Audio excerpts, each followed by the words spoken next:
Friday, Donald Trump posted, "I absolutely love that Colbert got fired.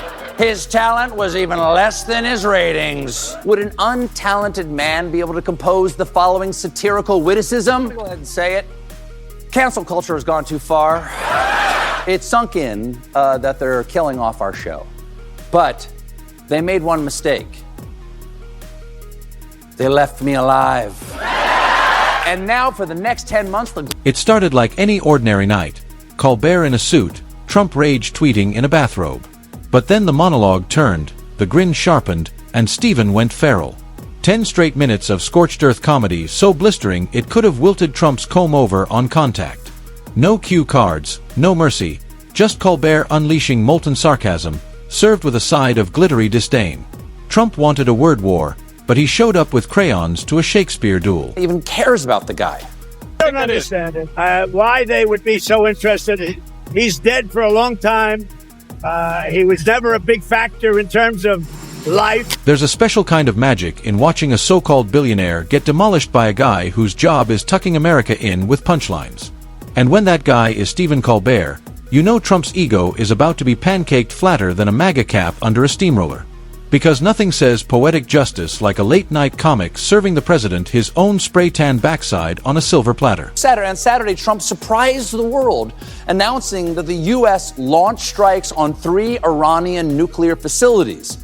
Now, were we facing an imminent threat? I don't know. On one hand, Iran's slogan isn't life to America. But it's hard to trust Donald Trump to be the one making these kinds of decisions. It kind of feels like we're all in the back seat while the Uber driver goes on a road rage. Donald Trump tried to pick a fight with Colbert, a move about as smart as a raccoon challenging a flamethrower to a staring contest. And Colbert, flashing that trademark grin that says, "I read books and actually know what verbs are," didn't just clap back.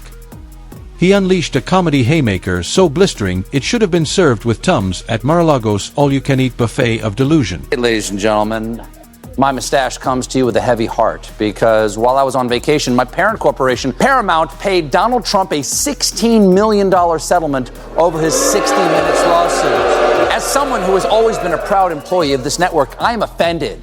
And I don't know if anything will ever repair my trust in Trump, whose idea of intellectual rigor is shouting fake news at microwave beeps, seemed unaware that Colbert has been weaponizing sarcasm since before Melania perfected the art of blinking on command. So when he lumbered into the arena hoping to clown a man whose full-time job is clowning clowns, he did what he does best: humiliate himself on a national stage. All this heat may be affecting the president because, and I want to be Sir, I want to be sensitive about this. His skin seems to be falling off. Trump was speaking on the White House lawn earlier this week, and see if you can pinpoint the moment the cameraman got a little distracted. At the end of 50 days, if we don't have a deal, it's going to be too bad. Well, get more aggressive. Yeah, the tariffs are going to go on, and other sanctions go on. Holy Sephora sample counter! Let's be real. Trump going after Colbert is like a turkey challenging Gordon Ramsay to a roast-off. One has Michelin stars. The other is just overstuffed with nonsense. The only things Trump's ever managed to roast are the integrity of American democracy, and maybe his own hair follicles. Showmanship, which is surprising because we heard it had tanks and stuff, but in reality, this is what you got. Of course, the White House claims that 250,000 people attended, so now apparently 250,000 people looks like this. They must be really good at hiding. So Colbert took the stage, probably in a suit that didn't look salvaged from a 1990s Men's Warehouse fire sale, and let it rip. He didn't just clap back, he composed a full symphony of shade, conducted with the finesse of someone who's actually read the Constitution instead of trying to eat it. Trump's latest tantrum, a meltdown that made Chernobyl look like lukewarm oatmeal, was all about late-night comedians, even as he doom-scrolled them at 2 a.m. like a divorced dad stalking his ex's Instagram. The irony.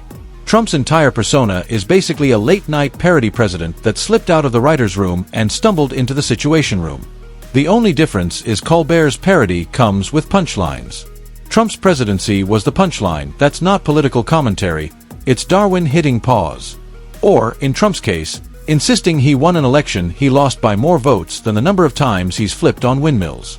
Colbert knows logic has never been Trump's strong suit. His real strong suit is denial.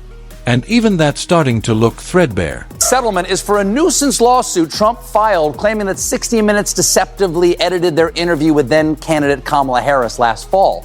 Paramount knows they could have easily fought it because, in their own words, the lawsuit was completely without merit. And keep in mind, Paramount produced Transformers: Rise of the Beast. They know completely without merit. Let's not forget when Trump tried to buy Greenland because someone told him it had tremendous real estate potential, and he assumed it was a frozen golf course. Colbert could roast that for a decade and still have material left over for reruns. While Trump hurls paper towel rolls of rage at his critics, Colbert dissects the absurdity with the precision of a surgeon and the sass of a Broadway diva on a vendetta. Trump can't handle satire because satire requires self-awareness, acknowledging that being president isn't the same as being the loudest guy in the room with a crooked tie and a grudge against windmills. Colbert, though, thrives on that contradiction. He spins every Trump gaffe into comedy gold, every lie into a monologue, every tantrum into a ratings boost. And Trump hates it.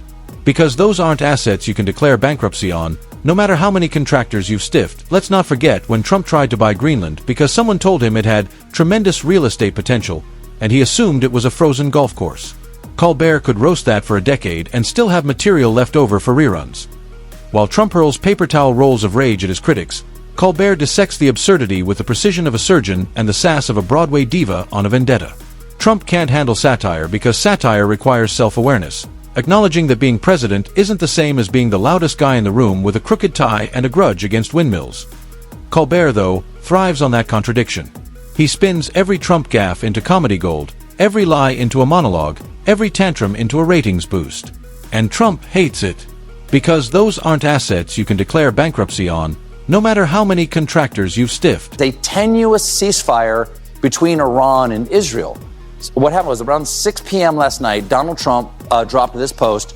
Congratulations to everyone. It has been fully agreed by and between Israel and Iran that there will be a complete and total ceasefire officially. Iran will start the ceasefire, and upon the 12th hour, Israel will start the ceasefire. Colbert didn't just respond. He dismantled. With every arched eyebrow, every punchline, every perfectly timed pause, he turned Trump into a walking meme of regret. Watching Trump try to go head-to-head with Colbert is like watching a goose challenge a chess grandmaster. Lots of honking, feathers everywhere, and zero strategy. The best part? Trump walked right into it, as he always does, because he thinks comedy works like his rallies. Yell loud enough and someone will cheer. But Colbert doesn't need volume. He just raises an eyebrow, drops a line, and suddenly Trump's blinking like he's just learned Puerto Rico is part of the United States. And the more Trump spirals, the sharper Colbert gets. He's not just the guy pointing out the emperor has no clothes. He's staging a runway show mocking the spray tan, the hairpiece, and the pathological inability to spell. Remember when Trump tried to ban TikTok? His entire brand is already a parody of competence. Colbert just broadcasts that parody in HD every weeknight to millions who desperately want someone to say what they're all thinking. Is this politics? Or are we all trapped in a reality TV blooper reel with no off switch?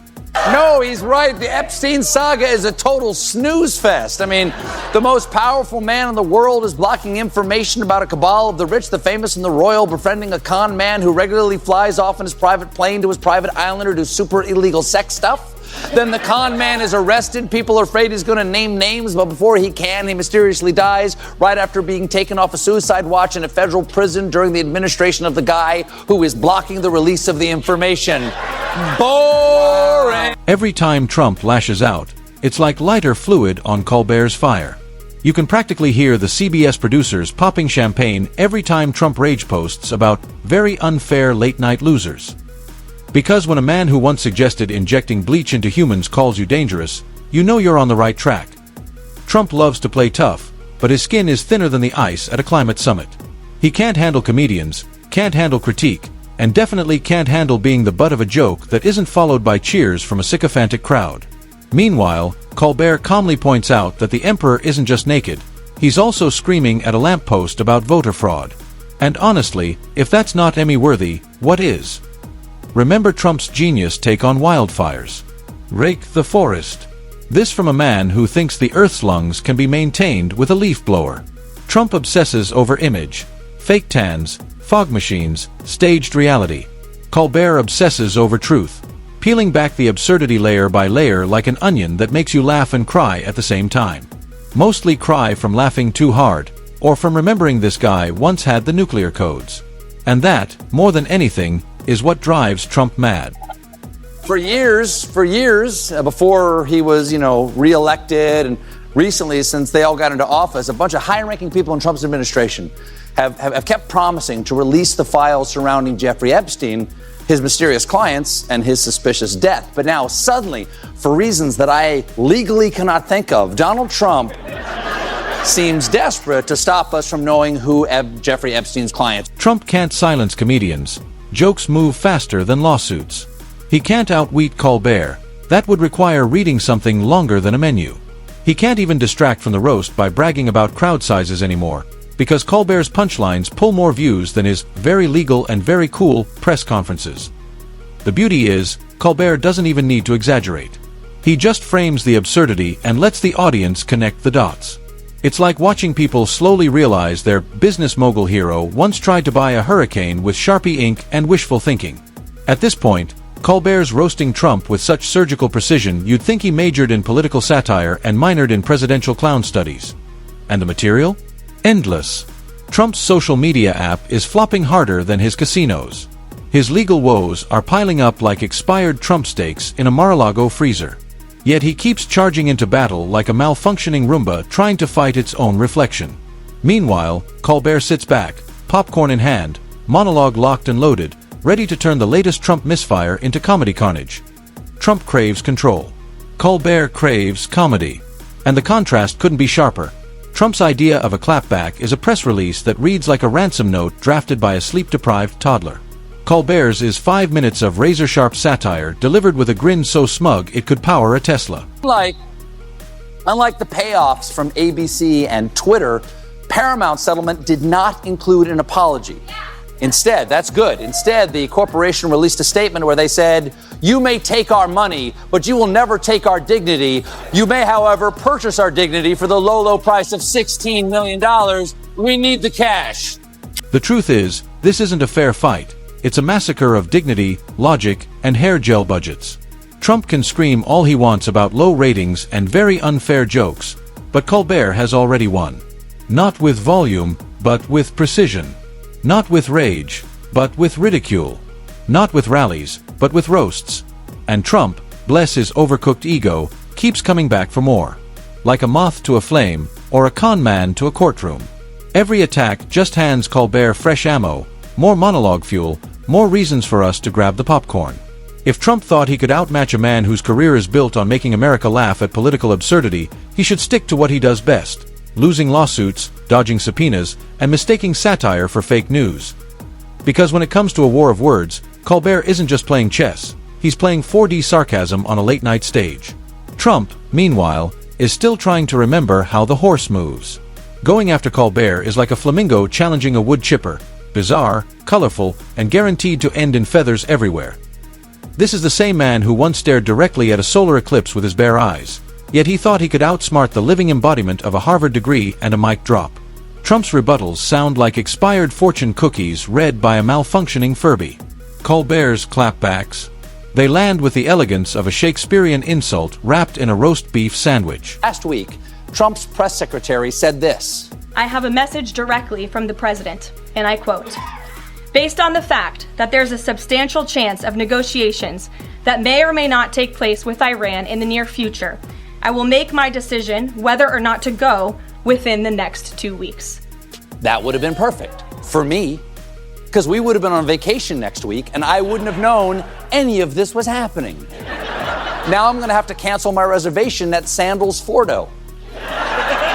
Every time Trump rants about nasty late-night guys, Colbert's ratings spike like Mar-a-Lago's thermostat during a climate change denial convention.